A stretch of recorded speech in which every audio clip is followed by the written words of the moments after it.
Major Kusanagi is back, and the world of 2029 is rotted. Human souls are being printed on decaying neurochips, and the government is already using this technology to enslave war orphans. This is the Ghost in the Shell 2026, Episode 1 Explained. So, the episode begins with an important bit of world building that was actually very hard to read subtitles, so I went through the time to transcribe these annotations for you. So what this means is simple. Humans have invented neurochips, and thus have been able to create technology far more advanced than what has come before it. In fact, they've been able to grow neurochips they can then use in AIs and robots, creating essentially artificial life. But despite the fact that technology has grown so far and wide, the old ways of life still cling to humanity, holding it back. Racism still exists, and so do the many other variations of hatred and inequality, causing a state of infinite decay and infinite growth. This is more or less the very basis of the idea of the cyberpunk genre as a whole, and is the basis for essentially every cyberpunk setting. The idea of infinite decay and growth in a constantly dying human society that is replaced by corporatism and advanced technology that enslaves people. This is when we see the initial conflict that kicks off this series. Aramaki, the Public Security Bureau, Ministry of Internal Affairs. There is a government working to capture silicon deposits to use as leverage so they can forward their own agenda and not recognizing secessionists. To make matters worse,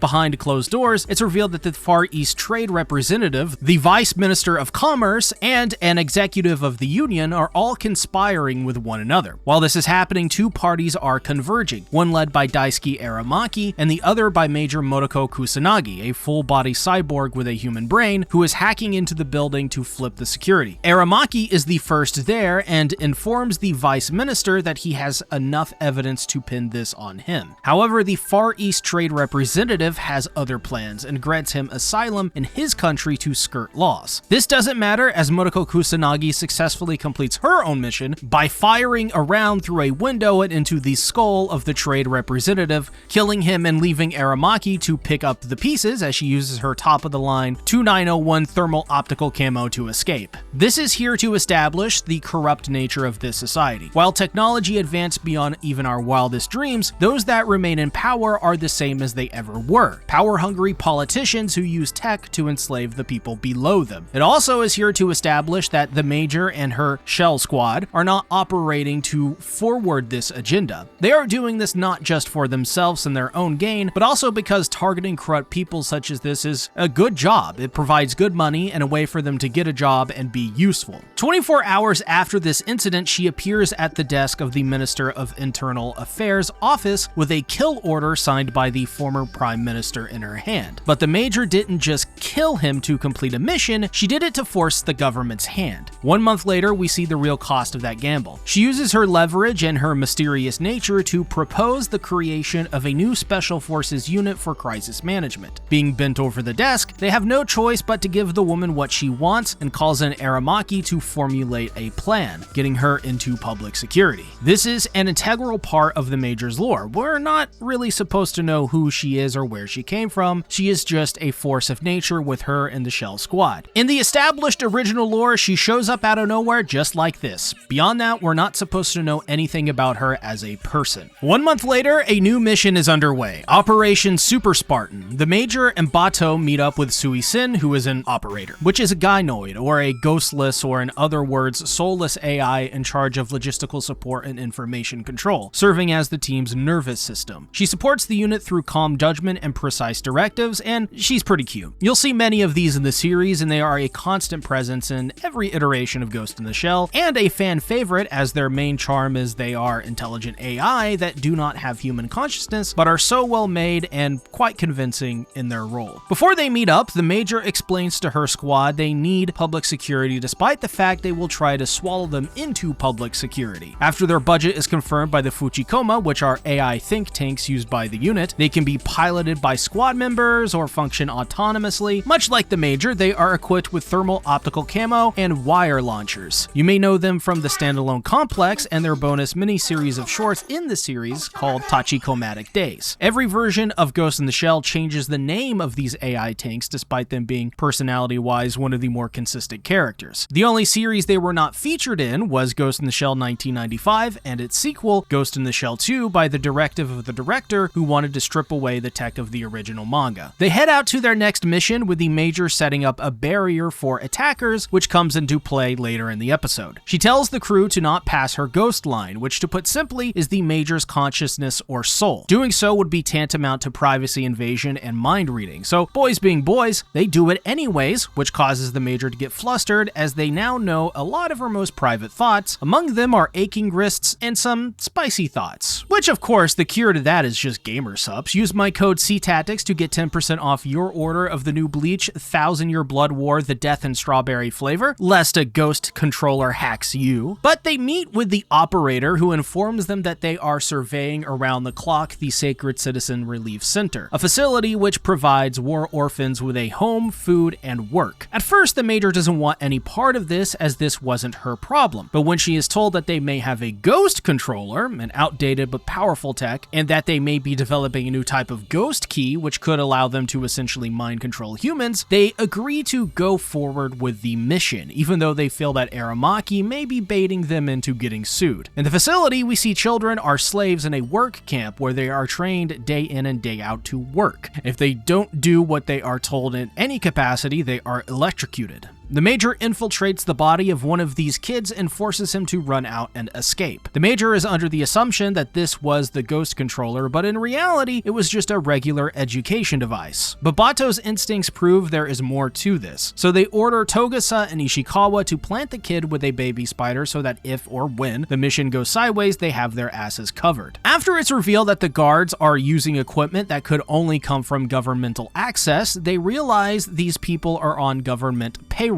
So they move in as they explain they do the dirty work that nobody else wants to do for money and, of course, job security. The Major, though, is driven by her ghost, her consciousness, to essentially do the right thing. They are immediately hacked in two from multiple angles, which ends up destroying the Operator, bumming out Bato, who can't separate robot from human, showing how close the Operators are to acting like humans. Ishikawa uses the Fuchikoma to snipe one of the guards as the others recover Togasa, who had knocked himself out. He's a rookie, give him a break. They are then hacked by the ghost controller as Ishikawa and his Fuchikoma fire on his own squad. They are forced to close down their lines from the Major and then orders the Fuchikoma to put up an attack barrier which saves their asses while the remaining guard with the ghost controller is on the hunt for the Major. Though she isn't taking this lightly as she sets up a trap and blows off the legs of the guard using her invisibility cloak. The guard then acts surprised as to why public security is here. Later on, she tells the kid to carve out his own path as he is lucky to both have a brain and a cyber brain. Afterwards, the Major turns down the public security and their attempts to get them to fold to get dissolved into the organization and essentially just become an errand girl. But here's the problem. None of this actually matters if you don't know which Major Kusanagi we're looking at. Is this a prequel, a parallel universe, or is this the same woman who merged with the Puppet Master back in 1995? If you try to piece this series together without understanding how the timelines actually connect, you're going to be as lost as a ghost without a shell. To see exactly where this 2026 world fits into the history of Section 9, you need to watch this breakdown of the full timeline right here. Make it a great day or not, the choice is yours.